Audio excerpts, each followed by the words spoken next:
want to shout out Jamaica, whole of Spanish Town, whole of St. Catherine, big up the whole of Jamaica, yeah. Ready, Rude Boy Brown. It's all over! Chael Sonnen with the victory! A triumphant return! Absolutely brilliant performance by Chael Sonnen. Chael Sonnen.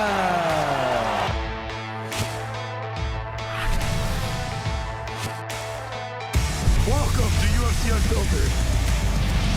Please tell me that's on video. I've never been happier. I'm made for a fucking podcast. That's dangerous. Listen to me, we're at it.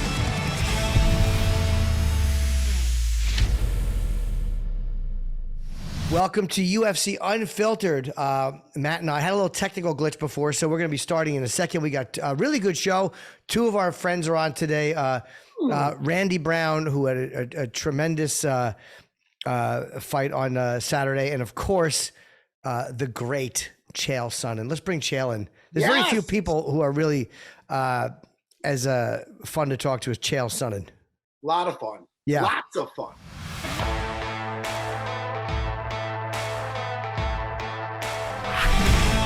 What's up, dudes? Welcome, man. Welcome. What's up, Matt? What's up, Chael? Good to see you, buddy. I saw your boy Aljo over the weekend. I did a comedy show.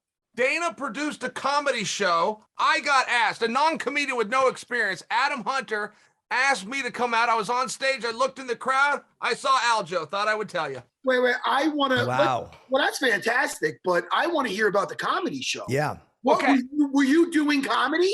I was doing comedy with no experience, and I offer you that not to dispose myself of responsibility if I bomb, but I was more asking Adam Hunter, right? This was Adam Hunter's big shot. Dana's going to put it on Fight Pass. The world's going to see it. And he brings in me, Dean Thomas, and Henry Cejudo. Now, Dean's had a little experience, and as you know, is a naturally funny guy. But Henry and I are up there going, what do we do? What do we say? And the whole thing worked out. It was a sold-out crowd, real small venue, but completely sold out. It was a big hit. I had an absolute blast. Had you ever done stand-up before or like even tried that? Because you're such a good talker. I imagine there was some part of it that was natural for you. I never tried it. I did feel it was natural. I had a script like anybody, and I was working, and I wanted to do a good job. But I saw Aljo in the crowd, and I came up with a joke on my fly, and I said, "Ladies and gentlemen, Aljo made history, became champion by getting knocked out. And generally in MMA, to get money, taking an ass whipping, you got to be John Jones's baby mama."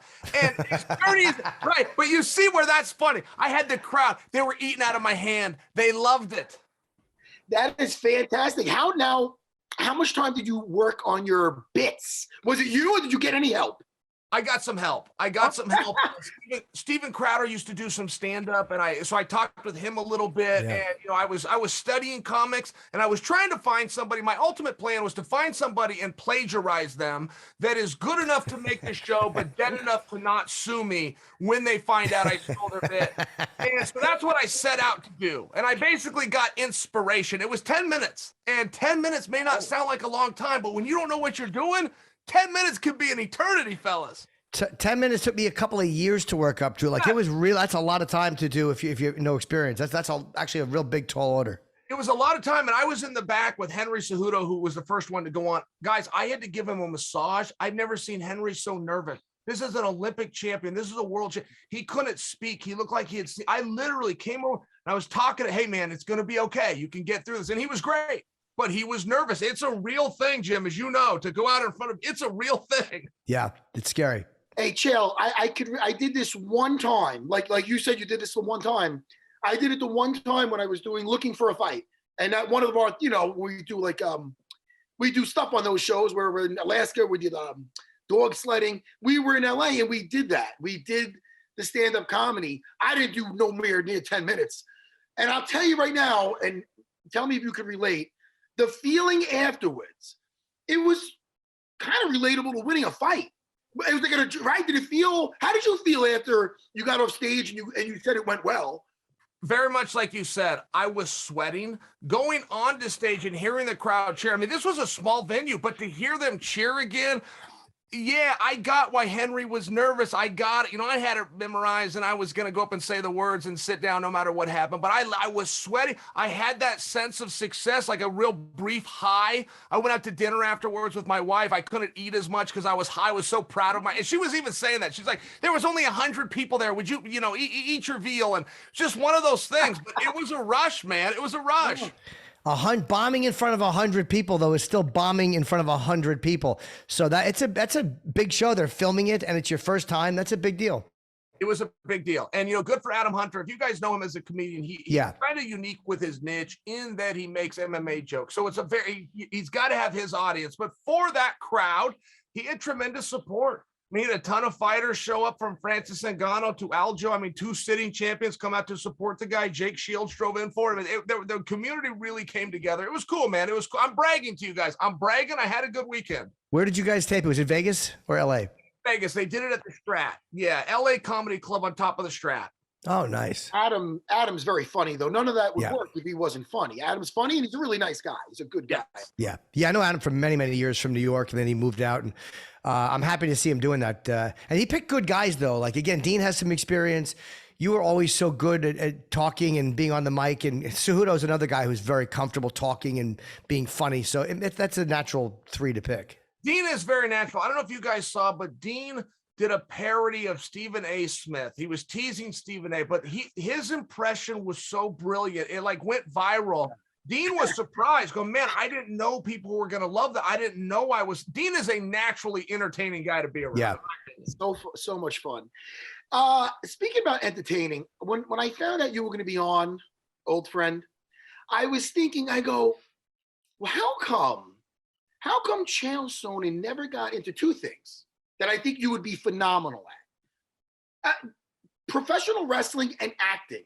Like, a lot of guys who do not have your charm went into both areas and did well for themselves. I'm not naming names. I don't want to hurt nobody's feelings. Guys are doing great. I'm happy for them.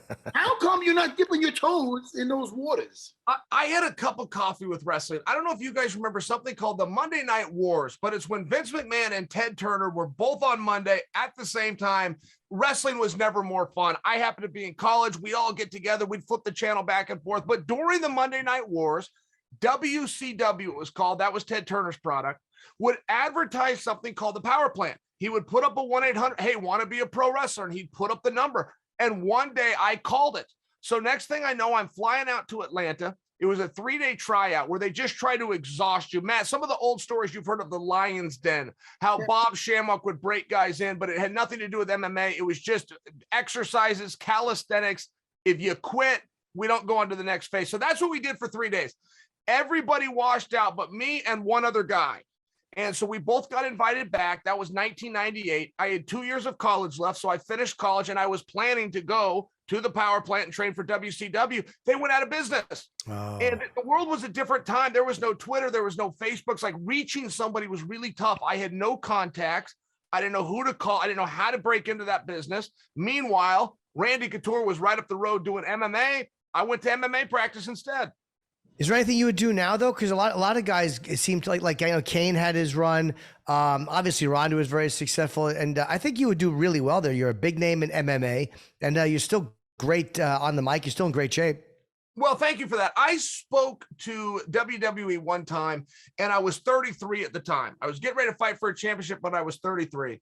And they said, if you win the championship and you show up to Raw with Dana's belt, it's worth X amount of money to us. They said, but we're not looking for a 33-year-old. It takes too long to learn the psychology. It was the psychology more than the techniques. He said, we're looking for 19-year-olds. So that was my one opportunity in. I did not win the belt. I did not go to Raw. Oh, wow. Speaking of that, now, I don't like to bring up negative shit, but, you know, I've been in the game also. So when people ask me, I can give them my answer. That last round with Anderson Silva fighting for the belt, you had it won, obviously. I mean, up until then, you were fucking winning. So being the guy that got caught in the triangle, does it ever keep you up at night? Or is it just, hey, man, you know the game, shit happens? It did for years, and now when I think about it, I still get sick to my stomach, but it doesn't completely keep me up at night. I have only one excuse, if you would even call it that. I had never been in a 5-round fight. I was scheduled for it in the WEC. Paulo Filo missed weight. It made it a non. I never been 5 rounds. Going in to the 5th round, Matt Lindland, my cornerman, and I was so fatigued, Matt. I was so incredibly tired. I'd never been out there that long. And I said, what round is it? And Matt said the 4th. So it was going into the 5th. I thought it was the 4th. And the only reason I bring that up is I didn't have to beat Anderson anymore. I just had to beat the clock. I could have put myself in, I could have backed away. I could have ran that clock out, and I might have done that different. Maybe I wouldn't, but I might have, had I known what round it was. And I never outed Matt. He was mic'd up, and ESPN outed Matt. He called me. He was mad at me. He was mad at me I said, Matt, they put you on Sports Center telling me the wrong round. Yeah, so that might have changed it because the 5th round is obviously a different psychology. You know, if you stay away for a little while, not that you're going to run away from them, but you stay away for a little bit, you buy yourself a minute here and there. Sure. A minute, 23 seconds. I could have pulled guard, for goodness sake. I mean, all I had to do was beat the clock. And that part, Matt, that part of it, yeah, man, it keeps me up. It keeps me up. Hey, listen, I get it. I get it. I've had some, last minute defeats, spinning, the first ever to get a spinning back fist. Fucking, I get it. But I don't know. None of that shit keeps me up for some reason. Hey, you guys had the rematch, and he got you with that spinning back fist again. I mean, you took it that time, but right, it's not always knowing what's coming. You still got to be able to stop it. You know why, too? I mean, in hindsight, it's so silly when I look at it. And, I'd like to think my IQ's gone up a lot since then, but it's all about disguising your game plan. That's the same reason why I pretty much got the title. He's thinking I'm going to try to get him to the floor eventually, and I had a totally different game plan nobody suspected. Back then, my game plan was always the same thing, to get a hold of somebody and use my jiu-jitsu. Now, I wouldn't even, not to be like that, but if I was back then, I would have just relied on my strikes and teed off on him. Showed stinks grappling. But when you put a guy in a Speedo and he feels like, and he's all oil and he's unnaturally slippery, it feels like slippery. It's a fucking different ball game. But speaking of going to guard, Jimmy, I'm sorry I'm all over the place. No, please. That knows me a long time. This is what sticks out in my head the other day. Did you see the Mackenzie Dern fight? Yes. What was killing me was, she doesn't listen. Anytime, I'm not a big guy. I'm not going to tell most of my fighters who are even phenomenal on the floor to jump guard. But all she needed was any kind of grappling. If she would have, say, jump guard, messed up, this girl ended up mounted on her, ended up on her back. If she would have did a sacrifice throw and the girl ended up with both hooks in, she would have got out most likely and either won the round or finished her. That's how much of a difference there was on the floor. Sure. You know what I mean? So why, if you're going to be getting picked apart, and it's not working out for you, getting to her, I would be like, look, you got to get this to the floor by any means necessary. I don't know. This was just, I was watching the fight. It was very, not only nerve wracking, it was frustrating because I'm like, fuck, go for a shoot from Guam. At least you'll get a clinch. And I don't know. What are your thoughts on that fight, Chael? Yeah, and Matt, it's so common, right? Where we see this athlete that comes in with a huge skill set, but they get talked into, I must be well-rounded. I must know everything. Now, we've only seen one guy throw that out. It was Damian Maia, and say, no, I don't. If I'm better at you in one area and I can force that area, but I only bring that because I came from wrestling. I saw some wrestlers that I really like, Tyron Woodley, Johnny Hendricks. They all of a sudden come with a good right hand, and all of a sudden all they want to do is throw that right hand. And you got to remind them, no.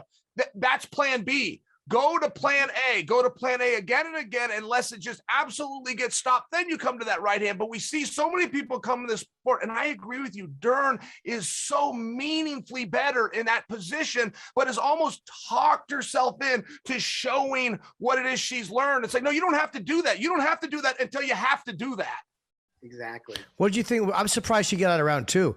I thought Mackenzie had her in round 2, and it just seemed like every time she was ready to submit her, she did one little thing right, like kicking when she kicked off the cage and kind of almost wound up in top position. I was really impressed with her ability to survive that second round, Rodriguez.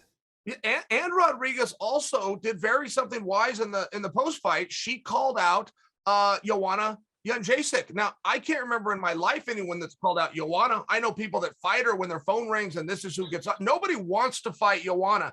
And Rodriguez's complaint is Joanna is ranked higher than me. How can she stay in the rankings if she's inactive? Look, if those girls want to fight for that, that's interesting to me. I like any fighter that sets up what's next on their way out the door. The moment one fight ends, the marketing for the next fight begins. That's interesting to me. Well, we'll see what Joanna says, but at least now we have a topic. We have a starting off point. I thought it was wise of Marina. She was angry. She had spite. She had a chip on her shoulder. And the fighters that do the best, the ones that I get behind, are the ones that I know want it. They want to be here. They're competitors. Well, it's also people who are genuine when they call somebody out. And that was one of your strengths, I think, is people always felt that you, even if they didn't like you, they felt you were genuine. You see guys doing it who aren't genuine sometimes. It just feels unnatural and it feels clumsy and clunky and embarrassing. And it doesn't feel good. When someone does it genuinely, it's really interesting to watch. You can definitely see through it. Yes, you'll never fool the audience. And, these guys will have a pocket of response. They'll drop it. It'll go flat. They have no follow-up. Or the guy that calls out 4 different people. That's a hard one for me, too. I want to fight Maz Videl or I want to fight Roberts. If they're not available, give me Gilbert Burns. Hey, what's Colby doing? They start going in all sorts of directions. Like, hey, we'll get behind you, but tell us which way to fire the cannon. Where are we aiming here? Yeah, I mean, it is frustrating too. I guess now that things are so much different, like you said, at one point there wasn't a Twitter, and now even in the last few years, social media is such a big part of making fights because it generates fan interest. But the people that aren't good at it really just shouldn't do it because there is something to being kind of, I guess, quiet and collected. But a lot of times, like Leon Edwards has not done a lot of shit talking, and I think he's kind of been passed over a little bit because he doesn't have a higher profile. He's in an interesting spot. He's got this mega fight, at least by rumor, with George Masvidal. And make no mistake, the hierarchy of MMA for most guaranteed bankable stars, it goes Conor McGregor, George Masvidal, Nate Diaz, in that order. And what's so amazing is those guys all have one thing in common. They not only lost their last fight, they lost their last 2 fights. Dana is the only promoter in history that has made losing acceptable. Boxing guys don't know what to do with it. Dana's top 3 stars not only lost, they lost their last 2. And now Leon's got the opportunity to be attached to Masvidal. And at least now, I'm taking him at his word. This could be gamesmanship, but to take him at his word, he's saying, no, I deserve something else. And I'm looking back on Leon. Go get that mega fight, man. Stand on top of the bill. Yeah. Go 5 rounds. Get rid of Masvidal if you can. Take all of his stardom. You're looking at this career all wrong. Right. Not to make it. Sorry, Jimmy. Not to make it personal. There was a ton of memes about that 3-piece and soda, dude. Come on, man. Leon, get in there. We're behind you. We want to see this. You got to see that fight. Right? You don't want nothing to go on behind the scenes. You don't want nothing to go on in the street out of this, it doesn't look good for the sport. But that shit happened organically. So who's not going to pay to see them hash that out? You know what I mean? Sure. They got my money. Do you think Edwards is waiting for the winner of Covington Usman?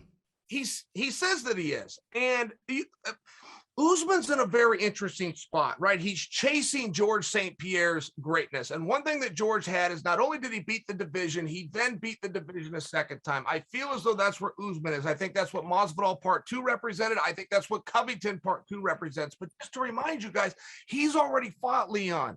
So if you are Kamaru Usman and you have the chance for fresh blood or parity, and that's where, say, like a guy, Vincent Luque, could possibly fit that bill. I don't know that Leon understands a lot of things have to happen to make a fight come together, not just a beautiful ranking.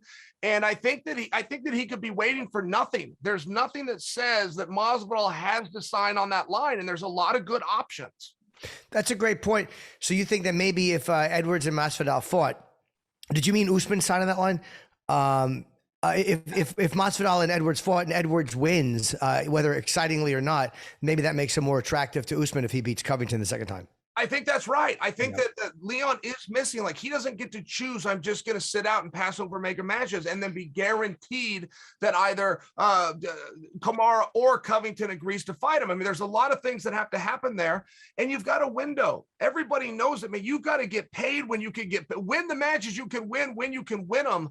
And I'm not sure Leon looks at it that way. I think over time he'll look back and agree with me, but you know, he's in this prime right now. He feels great. Training's going great. His results are wonderful, but one day he'll wake up.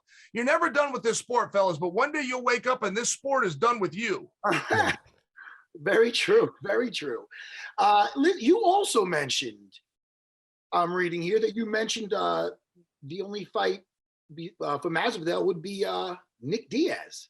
Is that another fight you talked about? That's what I'm reading here. I would love it, Matt. I would love that. And if you remember, right after Maz Videl beat Nate and became the BMF, Nick Diaz, who had been in obscurity, pops into an MMA show. I believe it was at Ariel, and he says, well, of course I could beat this guy. You know, he looked good, but he beat my little brother. I big brother this guy all the time. I will come in and take care of this for the family. And for me, that was intriguing. I love a redemption story, but particularly, you know, it's generally a teammate to a teammate or a coach to his student. To have an actual big brother step in, like, for me, man, that's the fight. Don't forget, Maz Videl and Nate are in a very unique spot in that those guys are not contenders anymore. They are not threats, but they are massive stars. So if we can get some stars together for nostalgic reasons, just to have a little bit of fun, which we don't get to do in the UFC a lot. We don't have a lot of fun. It's about contenders and championships. If we can have some fun, I'm all for it. Maz Videl versus Nick Diaz, that alone would be, I mean, it'd have to be a 5-round fight. Absolutely. And, I want to see Diaz when he has a little bit more. I don't know what happened with the training camp last time or whatever. Listen, he knows how to fight. So he was fighting the way he fights. But I feel if he was in some of that triathlon shape type of thing, like, he didn't look like he normally looks. I don't know if it's the extra weight. He changed weight last minute too. I think he went to go up to 185. With a proper training camp, him versus Maz Videl would just gives me goosebumps just because of who they are. I mean, shit, that'd be phenomenal. Oh, I fully agree. Plus the backstory and the little brother you know, and the Diaz's have a code, like, Nate will not fight Robbie Lawler. Nate will not try to redeem Big Brother, because if he succeeded, he would be showing his brother up, and he does not want to do that. But to do it in reverse, where Nick steps in, yeah, man, that thing works. And I do agree with you with the training camp. I think that Nick and Robbie was a lot closer than Nick knew it was at the time. And maybe Nick was more tired than he's used to being, but he was still in great shape. He could have gone more. He looked like he came for a fight. He had a fight. I've had enough. I get it. I don't think he quit. Even though that if anyone else did it, I'd call him a quitter. It was different to me. There was something about the 5 years off. And I do think if he looks at that tape afterwards, he's going to realize I had a little more. I want to ask you guys too, the Jackson Rosa fight, that kind of like the same elbow that I think Yair Rodriguez beat Chan Sung Jung with, which split him really badly. Has either one of you ever been hurt that badly? And what is going through your mind when you're bleeding that way? Is it something that your adrenaline just wipes out, or are you concerned that you're actually really hurt? Matt, go first. Tell him about an ass whipping you took. My last fight with Chris Lytle, we like clashed heads. So you can see the, where is it on this side? Yeah. I had 50 stitches over here. And we clashed heads at the end of the round because we were throwing. Talk about falling in love with your power, Chael. You know, listen, I should have went for some singles, doubles back then. But, you know, I had a boxing match with Chris Lytle, which was one of the stupidest things I've done. But we clashed heads. So I had an open wound. It wasn't in 100% a bad space. It was getting in my eye, but I'm pretty proud I fought another like 11 minutes with it, if that means anything. I'm proud of the scar. When I see the scar, not only does it look cool, it reminds me of my good buddy Chris Lytle and how much I like him and want to give him a call. What about you, Chael? What about you? I had one where I was on top and Nate Marquardt posted and he did what's called a collapsing elbow. He took his palm, and it just, right on the, and when the blood was coming down, I made it through the round. So the corner does the only thing the corner can do, which is put Vaseline on it. So now between the blood, the sweat, and the Vaseline, I'm blinded. And that was my biggest memory of that. Like, that fight just could not get over fast enough. It was just, the seconds felt like minutes and the minutes like hours, one of those expressions. But it was blocking my vision. It wasn't a shock issue. I'm having a hard time seeing this guy. Yeah, because it really looked, I think maybe it looked worse than it was because the doctor just took a second to look at it and goes, "Hey, you can fight." Like it just seemed like it was the doctor didn't seem concerned with it at all. Yeah, and that very much depends on the jurisdiction you're in. Like New York is known through boxing and MMA, but they're known for really stopping fights at the sign of blood. And Vegas is known for the other, where Vegas kind of, lets it go a little more and wants to see how it's pumping and flowing. And so it kind of matters where you are. I can remember Tony Ferguson was going to fight Khabib in New York. Josh Thompson gave an analysis. Josh had fought both of those guys, trained with one, fought Tony, but he said, Tony can cut you more than hurt you. Tony will slice you open. And the fact that they're fighting in New York and the likelihood that Tony is to cut Khabib, Josh was picking Tony. And I've never really heard that argument based on the jurisdiction's doctor's history. It was fair. And I remember him saying it. That's a great point. Wasn't there a high profile fight stopped and people thought it should have been stopped? A doctor stoppage in New York and Alaska. And I'm remembering the moment, not the fight. Do you know which one was that? I can't produce it, but it was a boxing fight. It was a boxing fight, and the commission was even arguing. I think Bob Arum put it on, but he was saying that never would have been stopped if I did a different jurisdiction. I don't want to come back to New York. I kind of side on New York side of it. I'm a bit of a prude on that. If a guy's hurt and the fight, if the point has been proven, like cornerman, I don't think a cornerman should stop the fight when his fighter can no longer go on. I think as soon as your fighter can no longer win, if you're down 4 rounds and you are exhausted, get him out of there. Yeah, you don't know at that point which shot will be the shot that they just put him over the edge. You know. What are you doing, Chael? They said you're doing something which I thought was pretty interesting. You're going to go out and find the best steak. Is that something a show you've started, or is it something you're thinking of doing? No, that's what I always do in my spare time. I travel a lot around, with the UFC or however. And so, but I'll send a tweet and I'll just say, hey, what's the best steak around here? And it doesn't need to be a fancy, but it can be. But I just want to kind of know where the best steak is. That's not a show. If I could get somebody to pay me to do that, I would be in heaven. But no, I'm just on my pursuit, my own personal pursuit. And you know what, Jim? I think you and I had a great steak. I think we did. Even though it's a chain, I think Morton's does it as well as anybody in America.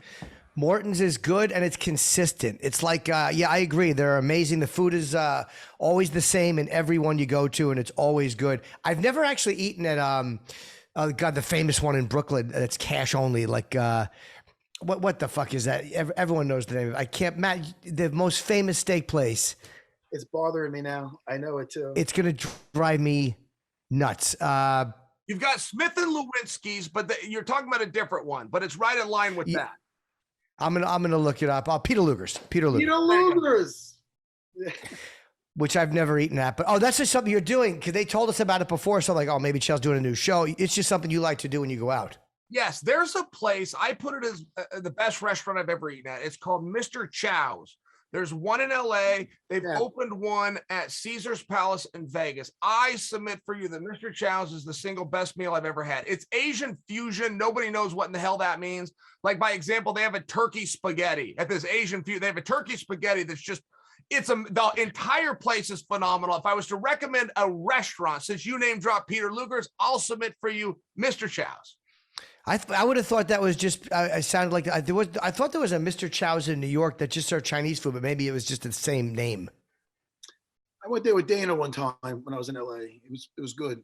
Really. It's amazing. It's so good. That's his hangout. Dana knows the best food. People don't know that about. He is a foodie. It doesn't matter if you want a $1 hot dog or you want a $400. It doesn't matter.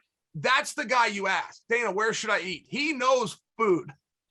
I like hanging with him. He's a foodie and I'm a fatty. We have a good time. Now, do you eat sushi, Chael, or are you a sushi hater? I love it. I love sushi. Yeah, I'll eat that. I'll eat pretty much. The older I get, like the less afraid I am. I was always afraid of food poisoning. And now as I'm like 53, I'm like, who gives a shit? Just try it. The worst sushi you'll ever have, and this might surprise you, is in Japan. And I'll tell you why. When they take the white rice, they put wasabi on it, then they cover it with the fish. I believe I, as the customer, have the right to control my own wasabi intake because that is a very personal taste, how much you want or how little you want. In Japan, they do it for you, and it will make your nose run. Your eyes will water. I beg them not to do it. They never understand. They always put wasabi on that damn thing, and it's too much. It's too much for me. And I hate when you order sushi and the chef suggests no soy, or they tell you not to put, and I always use it. I never listen. I don't like being told how to fucking eat my sushi, but yeah, they tell you no soy, no soy. It's like I have to. I'm with you on that. I don't even want it if I don't have soy sauce. I'm that way with Mexican food. I love Mexican food, but if they don't have sour cream, I'm not eating it. I need to have it. It's like mayonnaise on a sandwich. You know, it's not a sandwich without that for me. You guys are making me fucking starving. I know. As we're talking, I'm like, I'm gonna have sushi tonight. Like I haven't had sushi in a couple of months. Is there a restaurant that you haven't eaten at that you've heard about? Like for me, that it's in Japan actually. The Gyro, I think it's called, or Jiro, the sushi place is where I would eat if I could eat anywhere that I've not eaten. Is there one place you want to try that you've never been to? Okay, so you actually said it in Peter Luger's. I've tried to get into that place before. There's something called the Mandarin Oriental in Japan, or I apologize, in New York City. I did get to go there on Valentine's Day, but their menu was limited because I got there late. If I could go back to the Mandarin Oriental, or if I could go to Peter Luger's, I would love that opportunity. But I like simple food too. Like I'm coming to New York for Covington versus Maz Videl, and I cannot wait to grab just a slice of pizza on the street, put a little garlic powder on it, head on down the road till I find the next shop and get another one. I love that. And what you mentioned too, Chael, you mentioned John, and you think the UFC cutting him would be a mistake, right? If the UFC decided to get rid of you, think that would be a mistake on their part because they wouldn't have him, or why do you think? Well, I just think people that want John Jones cut want that for one reason, which is to punish John. I am reminding them that as long as he is under contract, Dana has a power and Dana has an option. If he is to cut him and John signs somewhere, this is all gone. So I'm just cautioning people, take a deep breath. Dana has not decided or said what he's going to do. He's going to let a legal process play out. Then he's going to step in with his own decision. And keeping that contract gives Dana that power and that right. If he releases him, he doesn't have it. I'm just trying to remind you. So many people put a gun into Dana, like Dana did something wrong. Dana did everything right that week. He held a beautiful event and was nice enough to hold a Hall of Fame and recognize some of us older guys for past achievements. You can't put this on his lap. Let him have a breath here. Let him see what happened, the same as the rest of us. Give it a minute. That's my suggestion. Let's see. I'll promote Chael stuff again while we're still waiting in case you're. Yeah, man. Promote that. You guys know that Chael's an analyst on ESPN Plus, and the Chael Sonnen show is on ESPN Plus. And the podcast is You're Welcome with Chael Sonnen. 2 episodes released weekly. Spotify, Apple, Google, and Chael Sonnen on YouTube.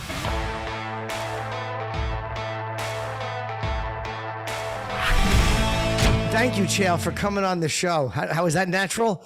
We said goodbye to Chael, and then they came on and told us to do a natural goodbye, and they better leave this in. Jimmy, you're silly. He's not even here anymore. Who are you? I know.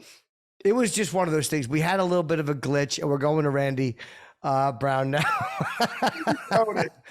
It happens. But Chael's fucking studio is awesome. Leave that in here, Antonio. Yeah, that's funny. Oh, shit. Get in here, Brooklyn boy. Where's Randy Brown? Yeah.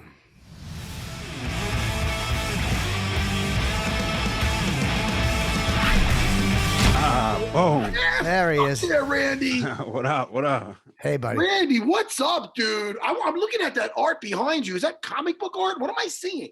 That's Afro Samurai.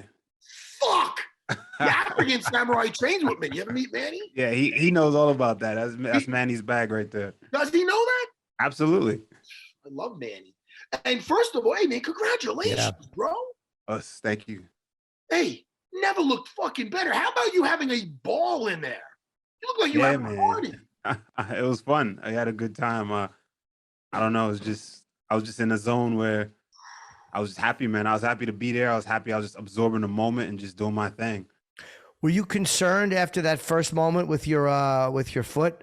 Did you know, like, how bad a shape were you in, and what did you think the issue was? It was pretty bad. Right out the gate, I already knew what it was. When it popped up, it's never happened to me before. So once it popped up, I looked at it. I was like, oh shit, well that's new. That's interesting. What was it exactly, Randy? What was it? Your toe? Yeah, my right big toe. The whole side just fucking popped up. So whenever I pushed on it, I just felt squishiness and mush. I was like way off balance. I couldn't really stand no back foot to push on my right hand. Good poker face, man. It looked like, from being a jiu-jitsu guy, it looked like something annoying. Like he kicked him in the face. I'm like, it looks like maybe somebody has to grab his toe and like pull it or something. Because I saw you like kind of like looking to like step it back into place or something. Like that's No, it wasn't jammed. It was like complete. Right now it's swollen. I feel like the thing that keeps it in place is probably broken or chipped or something because it came all the way out. Like it was like lean, and my instinct was just to like stomp on it so I can get it back in place so I wouldn't feel that mushiness underneath it. You were doing that in the third round, even. You were you were just trying to step it back into place, and just to it was just driving you crazy. Yeah, it was painful. Every time it came out, it hurt like hell, and like I said, I had no drive. Like it stopped my mobility, so I wasn't able to slide out of the way of the kicks like earlier, and I wasn't able to push and get pop on my punches. Every time I had to push forward to attack, I had to jump off my back, off my heel. Your cardio looked great, by the way. You looked great in the third round. I mean, that was a competitive third round. I thought both of you guys looked really, really good and fairly fresh too. So you were really, whatever you did, you looked great. Thank you, Jim. I appreciate it. You know, it came out 8 times. I watched it and I counted it. Right, I rewatched the fight and counted how many times it came out. 8 times in round 1. I adjusted it. 10 times in round 2 and 9 times in round 3. Crazy. How much pain was associated with it, or was it more of a painful and foreign feeling, or was it excruciating pain? Not excruciating because of the adrenaline, but it was sharp pain whenever it came out. Initially, it was like a sharp pain.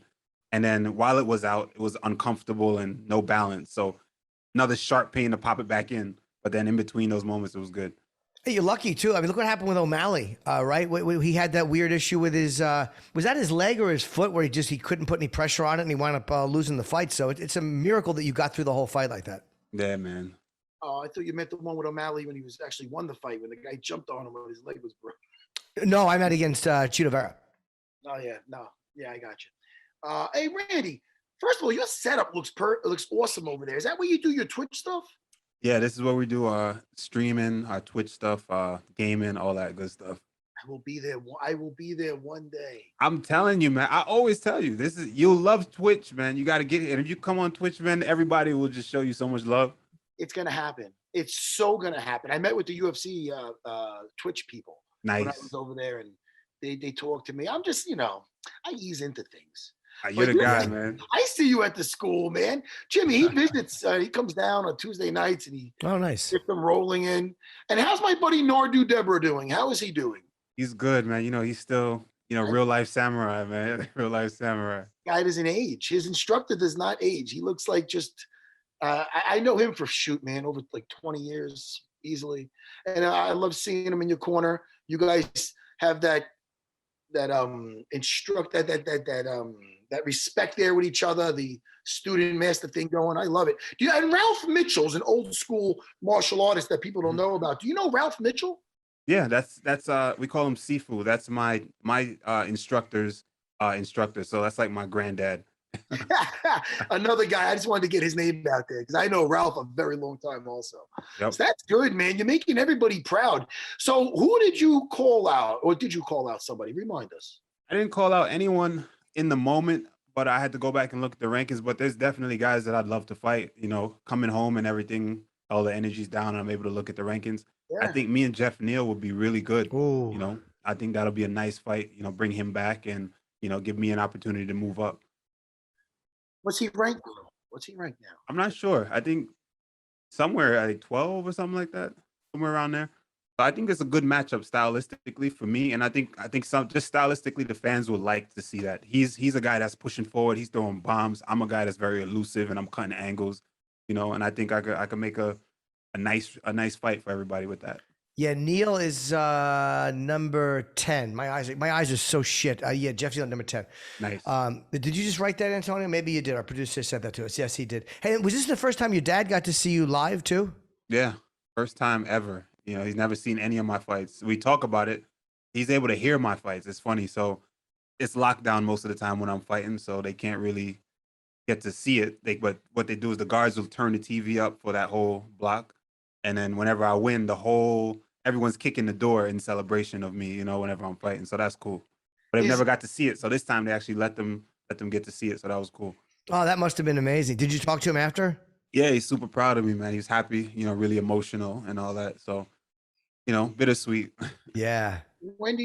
How long is he in there for? He's been in there for a long time. He's been in there 27 to 28 years so far. It was a double life, you know what I mean? So we'll see. But should be, with a lot of the laws changing and a lot of the marijuana things, people getting released on that, is a lot of his time will be time served in it. And so I'm hoping we see him sometime next year. Oh, that'd be nice. Yeah, that'd be great. That's good. He got to see you. Got to see you fight too. That's really, and it's nice you won. You know what I mean? I'm sure he would have been proud either way, but that's a good one. That was a good goddamn fight for your dad to see. For him to see, man. That was another why I wanted to make sure I gave a little bit of a more entertainment factor in there. Gotta throw that in there. Yeah, there was some talking in there, Randy. Now, it's along the lines of what you're talking about now. What were you saying in there to him? It's just fight banter, man. At one point, I just told him to make weight. At one point, because he ain't made no weight, so to make weight. One time I touched him on his cheek and he said I poked him in the eye. I told him, and I was like, I didn't. I was like, stop lying, bitch. Shit like that. Just fight banter. You know what I mean? I want to hear it. That's fucking great. Does that bother you if someone's talking to you that way? And Matt, would it have driven you crazy? Like, is that for you guys? Is that just so natural? Like, it doesn't mean anything hearing somebody say it, or will it actually annoy you? I don't care. For me, I don't care. I'm there to fight. I'm there in the moment. I'm worried about the things that you're actually doing as physically, not what your mouth is doing. You know what I mean? I just black it out. But some people it does affect, and I just figured in that moment I wanted to make it entertainment and banter him a little bit. So that's what we did. I never got that too much, to be honest with you. No. A little bit with Carol Parisian, like, come on, bitch, that type of thing. But then that was it. And then we were hugging at the end of the round. It was a weird one. But yeah, I never had that too much. Now, Randy, on your Twitch, how many are you on at set times during the week? And what does it consist of? You just playing games? Because I've heard that the Twitch is becoming more of like a podcasting now. Like, absolutely. You can do anything on Twitch. There's people doing everything on Twitch. There's IRL, what they call in real life. So I went live on Twitch backstage before at the weigh-ins. I can do it almost like I do my Instagram. Because like absolutely, points out, my Instagram game is strong. Oh yeah, we see you. We see you, man. And people can tip you, right? On Twitch, can't they tip you? Like guys make money doing that. They subscribe. So we have a couple subscribers, and I built a Discord. So I built a nice little community of people who are just loyals, loyal guys who kind of just my fans, and they just hang with me, and they get an opportunity to just get to know me on a human level. You know what I mean? And whenever I go live on Twitch, automatically goes to my Discord, and everyone knows that I'm live, and Twitch fam comes through, and we just kick it for a little bit. But I do a podcast on Friday and Sunday, pre-fight show and post-fight show for any UFC that's going on. And then throughout the rest of the week, I just game. Oh, so all right. Do you have set times that you're on, or are you just saying, oh, yo, I'm going to be on? You tell people on Instagram. No, I'm on 6:30 Eastern time on Fridays and Sundays every week. And my gaming schedule is random. I can just pop in and game anytime, but my show is a set time. And wait, and what time is your show again? Tell me again. 6:30 Eastern time. Oh, every day? Eastern, yep. 6:30 every Friday and Sunday. Oh, every Friday and Sunday. Yeah. And how long is a show? Usually. It was about an hour, sometimes hour and a half. Depends on what's going on. And listen, it's a little raunchy. Like, we talk about any and everything, mostly based around MMA. But we talk a lot of shit, and we interact. The cool thing is we interact with the fans on chat. So they're typing, and we're talking to them and going back and forth. It's fun. It's a good time. Do you have a tech guy? I am the tech guy. I am the tech guy. You're just one of those guys who's good at it, right? You're just technically, you know how to navigate that world. The pandemic, man. The pandemic. My brother's a computer guy. He's into all that shit. He's like a program. I don't know what the fuck he is. He works with computers. He writes code and all that shit. For me, he's always wanted me to get into it, so I've always been around it. So it's easier for me to learn it. So during the pandemic, I just dove in head first and just built it. Randy, you could put me in 3 pandemics with Bill Gates as my personal fucking tutor, and I'll still be very special. You understand? It's not as hard as you think, man. When I say special, it's not in a good. I'm using it instead of another word. I would not. I can't. You can do it. I can play the fuck at a population 1 in VR. That's why you can. That's why you can do it. Dude, you know why? Because you're a gamer. Stack up those pixel bodies. I'm good at that shit. But the tech part, I got to get a tech guy, man. I'm doing my basement over. I want to be in this world of Twitch. I want to be entertaining people, Jimmy. You should. Hey. Hey, You should. if you need help, Matt, I got you, man. Trust me. Just hit me up. I got you. Someone's getting a Sarah BJJ T-shirt. Listen, Because it doesn't have to be perfect, right? Your Twitch setup can be. It's something you can improve on in time. You just want to get started and get it going. Absolutely. Me, I wanted to put my best foot forward because I'm not, this huge famous guy as like Matt is. You know what I mean? Matt's super well known. It doesn't matter. Matt, you get on there. It doesn't matter what your camera look like. It's Matt Sarah. People are tuning in. Randy Brown. That's why I never asked him to pull out his credit card when he goes to Sarah BJJ. He's great for my ego. The best. Randy's a very nice man. Now, Randy, your lighting in the back. Do you have like any Philips lights or anything? I have Philips lights all over my house. I love it. Do you have any special color lighting or is it just regular? I got a hue light whenever I stream or game. Philips hue lights, right? Yeah, yep. Amazing. Philips hue light. They got to pay you for that, by the way. Do they really? They should. I've talked about them on the radio so many times, how easy their app is. They've never even said thank you. Fuck them. But yeah, I just changed the colors and changed the lighting and it gives it like a nice little silhouette. That's Dude, that. isn't it? It's as a grown man, like I'm 53. And I come home and I put different colored lights on. It just makes me happy. Like I shouldn't like it as much as I do. Bro, you could connect it to like Alexa, and if your alarm goes off, everything is like you could turn all the colors to go red and shit like that. So if someone ever breaks into your house, it's just red lights, and you can make a sound that goes darn, darn. Then they think the shit's gonna blow up or something. Oh, that's fucking fuck with people. I don't do Alexa. I don't do any of that. I don't do anything that can listen to me talking all Fair day. enough. Scares me. That kind of scares me. The Alexa terrifies me. Hey, the weight loss thing too. I want to talk about, sorry, not making the weight. He missed by what, 4.5 pounds, Gooden? That was my mistake, actually. It was only 4 pounds. Oh, it's Not still 4.5. 4 pounds is still hefty. And you were saying the 20%. You raised an interesting point because he's probably not making a giant purse. So you think it should be 50% of the fighter's purse over a certain weight miss or any weight miss? Personally, I think just straight a one, whatever you miss, man, 50%. I've seen a lot of people saying a tier, 1 pound, 10%, 2 pounds, 20.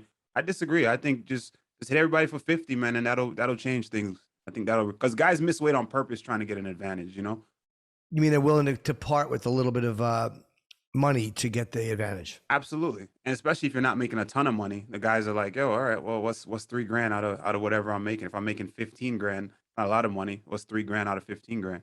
And then they just do what they do. And you're a little less depleted, right? If that last few pounds you don't cut, you're a little less depleted in the weight cut. 100%. 100%. I mean, you seen the front kick I hit dude with that would have slept anybody. I broke my damn foot on it, on his head. You know what I mean? And dude is still coming forward. I'm like, what the hell? I think that has something to do with not cutting a ton of weight. So That's interesting. Hey, man, I spent time in that sauna. I get it, man. Shit. it's no joke. It's no joke. And what angered me even more is that I actually this camp. I documented, my entire back, me going my fight week. So I'm gonna release a video, an episode on my YouTube tonight, actually, of you get to see me cutting weight. I'm a big guy. You see me cutting weight. It is not easy to make that weight, and I've never missed weight, not once in my career. So for a guy to not make the weight and then come not apologetic, but just swell up on me at the weigh-in and trying to like, bro, you didn't even make weight, man. Like if I don't make weight, I'm kind of apologetic. Like, yo, that's at least if I didn't make weight, that's how I would be. But homie was trying to be all tough. So. Wait, so you're telling me that you have a YouTube channel also? Oh, absolutely. Rude Boy TV. Rude Boy, one word, space TV. He's covering all the bases. Yeah, he is. Sir. I mean, Yes, it's sir. smart. You have to. I mean, it's a way to make a little bit of income from 10 different sources. I mean, it adds up to a decent amount of income. Absolutely. And you know what? I genuinely enjoy it. I like talking to the fans. I have a good time just interact. If you should see my Discord. These dudes talk to me like they know me from down the block. Like they're roasting me. I'm roasting them. We got a tight knit group and I like it. It's kind of cool. And where are you living, Randy? I live in Queens. Oh, you are. Queens, You yeah. were still in. Okay. Were you in New York this whole time? Yeah, but I went to visit Cali to go train over at King's MMA for a little bit in the beginning of the camp. You know what I mean? I went to go see Cordero and my boy Naaman Gracie. Shout out to him. He helped me a lot. That's my guy. That's the connect from Henzo. So went to go train with him. And, also I'm in New York. So sometimes I go travel up in Philly to go see Daniel Gracie again. That's the Henzo connection again. And then, I go see Matt, from time to time as well, every Tuesday. So just the Henzo fam, man. He's just making it work. He's got a lot of connections, man. It's great, Yeah. dude. Use them all. Well, Randy, you've called also for a faster turnaround. Did you say you wanted a quicker turnaround for this next fight? Yeah, man. I mean, if the toe would allow me, New York, man. I am the New York guy, There's not a lot of New Yorkers on the card, you know what I mean? So, I mean, in the UFC anymore, it's just a few of us, you know what I mean? And no offense, Matt, I'm from the boroughs, I'm the only guy from the boroughs. So I say, get me in there, get me in the Barclays, get me in Madison Square Garden. I could pack that place. Queens or Brooklyn? Where did you grow up? I grew up in Queens, Jamaica, Queens. I thought Brooklyn for some reason. Just wait. Where did you grow up? He grew up in Brooklyn. He's the Brooklyn guy. Well, I knew it was somebody over there. What are you guys? That's great, though, man. What part of Queens? Jamaica, Queens. Oh shit, man. That's where my grandparents grew up in Hollis. Oh, Hollis. I'm not far from Hollis. That's crazy. I'm right here. I'm like in Laurelton, Springfield Gardens area. That's where Run DMC is from, Hollis. Yeah. It was scary. We'd lock him up. Just kidding. Randy Brown. I'm like, we're going to visit Grandpa Betty. Lock him up, kids. And it's funny because on the way there, we passed Jamaica at States. And I'm like, oh, look at these big, nice houses. Nice. All of a sudden, it changes like that. Boom. Yeah, it was interesting, But it's the trenches, man. The trenches. It is what it is. Oh man, that's where they grew up, and that was your neighborhood over there. Yeah, Run DMC. They went to the same high school as my father. Was it Andrew Jackson High School? Oh, Andrew Jackson's right. Oh, Jackson. That's no joke. That's a serious high school. There, yeah. I went to Jamaica High School, like not right across, so not far. Yeah. Serious place. No joke. Yeah. Listen, man. Serious place, as in it could be rough. Yeah, I mean, yeah, it is what it is. That's it. Doesn't really. Places like that produce a lot of hardened people. You know what I mean? And people who can persevere, as you could tell. So right. That environment helps you. Then it kind of. What does it teach you, like mentally, like how to do things even when you're afraid to do them, or what does it show you? Just adaptation, man. Survival. Adaptation, you know what I mean, in a wherever you are and whatever situation you're put in. For me, I've been very good over the time of adapting and molding and being able to just fit in where I could get in when it comes to my career, and building and being better. So I've done a good job of just evolving in whatever environment I'm in. So I think that's what that comes with just being where I'm from, the islands and obviously Jamaica here. I'm sorry, Jimmy. No, good. But as far as where you're coming from and whatnot, as far as making the right choices, because I know there's probably a lot of your friends growing up with some people that made the wrong choices. For sure. What do you think your father? I'm gonna assume it being away as long as he has been, wasn't really in your life too much. What made you? Was your mother, your grandparents? Who was it? What were martial arts? What helped you make these right choices? Man, I'll tell you, I didn't always make the right choices. A lot. I just ain't get caught. I didn't always make the right choices. But look where you ended up. Ultimately, you made some really good choices. For sure. But I've learned. My father. Contrary to popular belief, my father was away, but he was actually very present at the same time. Okay. So we kept a good relationship. We spoke all the time. I went to visit him all the time. Only time, the longest I've went without seeing him is, when I was in Jamaica. The years that I've grown up in Jamaica is but we were always talking, always, conversing, and he knew what I was up to in school or everything. He just wasn't able to visit, but he was always involved, My mom, same thing. My mom was there, you know what I mean? But she had to play both roles a little bit because she was more tough on me than anybody, you know what I mean? Because she knew, where I'm coming from, who I'm around and how we grew up, especially growing up in Jamaica. That's a whole nother story that I'll fill you in another time on, Matt. Me and you will talk. But she was tough on me for that. So she knew that I needed to be hardened for that. So she was the one that got me to the gym. She's the one that kept me on the right path. And obviously I made some bonehead decisions, but God was with me, and I was able to just stay focused afterwards. And I knew what I wanted to do. I knew what I wanted to be. Ultimately, my dad's always on me saying, He's so proud of me, and he wants me to be better man than he was. And he always saying, you know what, I want you to stay on the right side of the law, because I know it's very easy for you to just simply, you could have easily just been on the other side, just based off of a lot of the people I'm around and how I grew up. You know what I mean? But I stayed the path, man. I stayed the path, and I knew what I wanted. So. And we all make mistakes, man. But it's do we keep making them, or do Exactly. we learn and look where you are now with your fucking Twitch setup? I'm not jealous, but I'm jealous. Jimmy, I need that. I need something like it, but maybe a Wolverine behind me picture and. Oh man! I'm telling you. Let it be an inspiration, Matt. Let it be an inspiration. Don't be jealous. Get yourself one. It is an inspiration. I'm inspired, Randy Brown. You're inspiring me and many other people. You're an entrepreneur. Hustler, baby. Ultimately, that's what it is. I'm a hustler. All right, man. Well, Randy, look, where can people see you? What we want to promote, what you want to promote. Obviously, your next fight we'll promote when we hear about it. But where can people see Rude Boy TV? Is your YouTube, and how do they see you on Twitch and all that? All right, my YouTube is Rude Boy, one word, space TV. You get a behind the scenes look of, just my life and my training and all that. My Twitch for the show is Touch and Go 170, just like my Instagram, Touch and Go. You can see me on Twitch there every Friday and Sunday. We got a show going on. Beyond that, just come kick it with me. That's it. Well, Randy, hopefully, Matt, I hope we get into a studio soon, so we don't have to just keep seeing people on Zoom. I miss coming to hang with y'all, man. I miss it. I remember I used to come chill with y'all up there at the studio. I miss it. I can't wait to come back, man. Yeah, I can't wait either, because Zoom is frustrating. I miss them in studio hangs. So, Randy, I cannot wait to see you soon. Rest up your little piggies on your toe. And when you're ready, you come back and get some more platters down at Sarah BJJ. Tell Norman Dude to give me a call. I miss him. I got you. Awesome, man. Good talking to you, Randy, as always. All right, thanks for having me, y'all. Much love. Okay, pal. See you soon. Congratulations again. Thank you.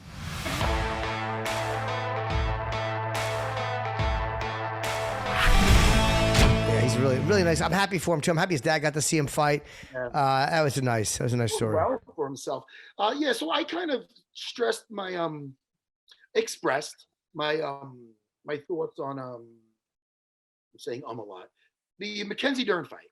I feel that any way possible she could have jumped on. I don't normally suggest that, but if she would have jumped, just get the knot of her belt to hers, fell in guard, chances are she's getting a reversal and finishing the fight. That's how good she was on the floor. So it was very frustrating, but at the same time, props to Rodriguez, man. She was phenomenal. She really did. I mean, Marina Rodriguez showed a lot of heart and a lot of perseverance from surviving probably a 10-8 round when she was getting mauled on the floor. That was incredible. The fact that she survived that, and Dern was just so good in that round too. And the fact that she survived that, yeah, she definitely deserved the win. Jimmy. Yes, sir. Sorry. That's okay. Before we go, I'm impressed. I'm really impressed because we had Sabina Mazo on. Yeah, we did. A very pleasant young lady. And she fought Mariah Akapova. Agapova, yeah. Yeah. And first of all, I love that Agapova has a very bubbly personality in the cage. She wears a hat that goes out there. It looks like I'm not goofing on it. It's cool. I don't know if it's something to do with where she's from, but it was a cool hat. It was like a fur. I don't know what it was. But listen, she went out there and now she looked phenomenal. And when she landed her, I think it was a left hook to an overhand right, but I'm not positive.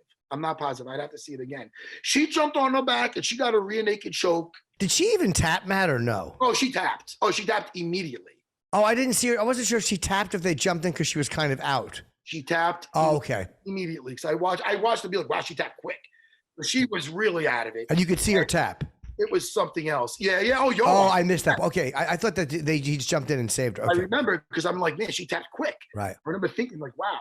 So, but I'll tell you, Akapova has those lanky arms where that probably sunk in. So I like that. I thought she was something else. We both had a tough time with our picks. Obviously, we both picked Mazo to win that fight. We both picked Mackenzie by early submissions, and weren't we incorrect? You almost had it though. You almost had it in that second round. That was almost, shit.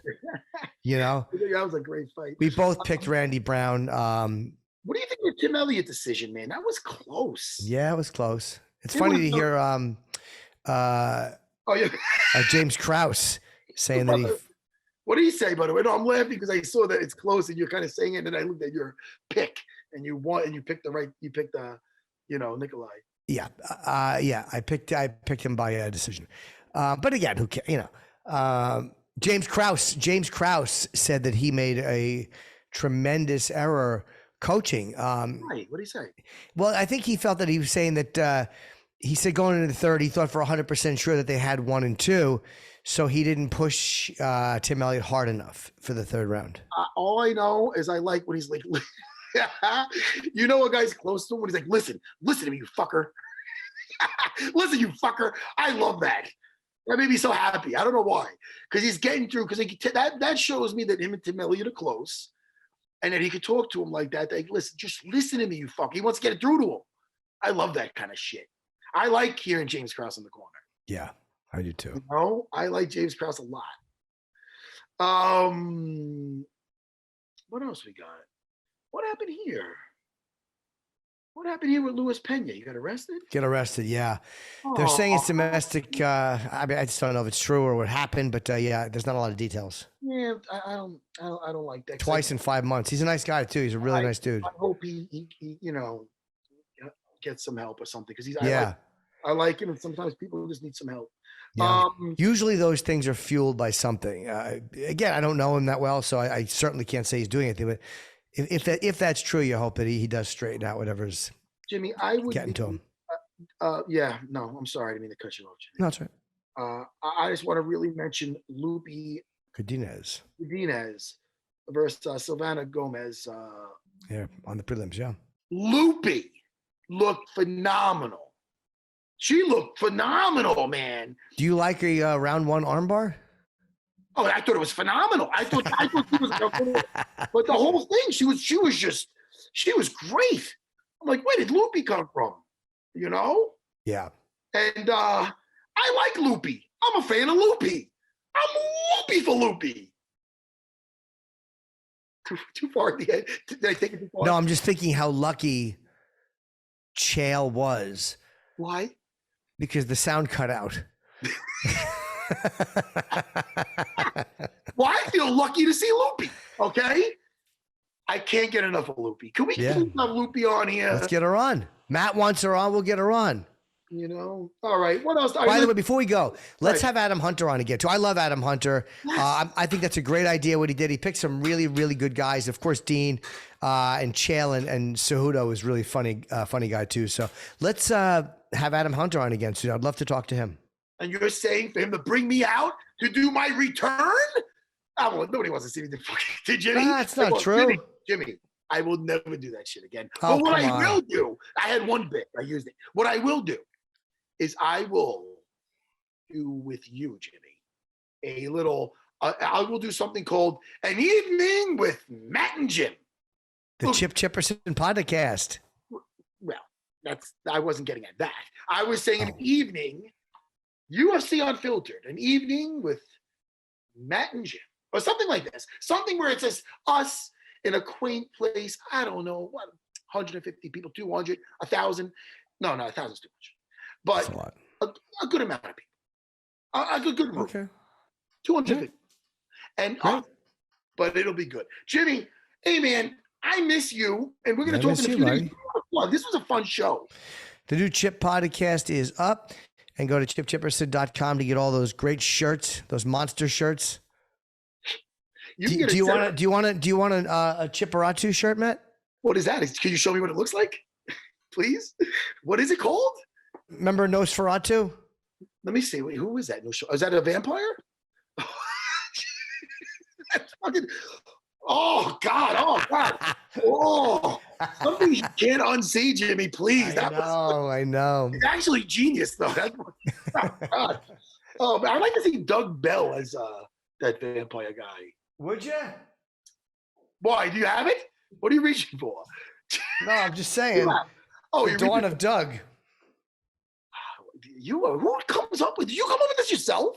No. Yeah, I have help. I don't do the work, but I have somebody. I have help from somebody who's very, very good. No, but the ideas. Is that you? Some of them it is, and some it's not. It depends on the, like, honestly, I go back and forth with a designer and another guy who comes up with them, and some I'll think of. I'm impressed. Okay. Thank you. None of that shit on my site. You got maybe a Kimura Savage or a Sarah BJJ shirt. But if you want some of that, go to sarahbjj.com.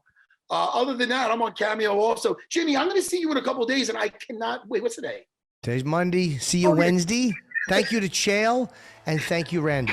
All right. Goodbye, everyone.